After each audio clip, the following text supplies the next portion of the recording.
Praise the Lord. அப்போஸ்தலனாகிய யூதா எழுதின பொதுவான நிருபம் 15ஆம் வசனம் முதல் 25ஆம் வசனம் வரை. தமக்கு விரோதமாய் அவபக்தியுள்ள பாவிகள் பேசின கடின வார்த்தைகள் எல்லாவற்றின் நிமித்தமும் அவர்களை கண்டிக்கிறதற்கும் ஆயிரமான தமது பரிசுத்தவான்களோடு கூட கர்த்தர் வருகிறார் என்று முன்னறிவித்தான். இவர்கள் முறுமுறுக்கிறவர்களும் முறையிடுகிறவர்களும் தங்கள் இச்சைகளின்படி நடக்கிறவர்களுமாய் இருக்கிறார்கள். இவர்களுடைய வாய் இருமாப்பானவைகளை பேசும், தற்பொழிவுக்காக முகஸ்துதி செய்வார்கள். நீங்களோ பிரியமானவர்களே, நம்முடைய கர்த்தராகிய இயேசு கிறிஸ்துவின் அப்போஸ்தலரால் முன் சொல்லப்பட்ட வார்த்தைகளை நினைவு கூறுங்கள்.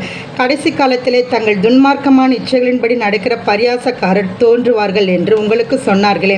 இவர்கள் பிரிந்து போகிறவர்களும் ஜென்ம சுபாவத்தாரும் ஆவி இல்லாதவர்களும் ஆமே.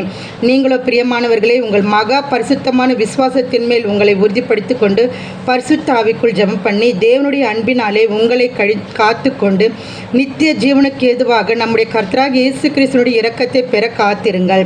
அல்லாமலும் நீங்கள் பகுத்தறிவர்களாக இருந்து சிலருக்கு இரக்கம் பாராட்டி சிலரை அக்கினியிலிருந்து இழுத்துவிட்டு பயத்தோடு ரட்சித்து மாம்சத்தால் கரைப்பட்டிருக்கிற வஸ்திரத்தையும் வெறுத்து தள்ளுங்கள்.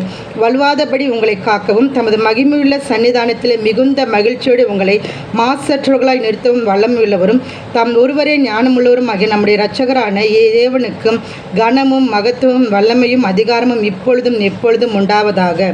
ஆமேன், ஆமேன்.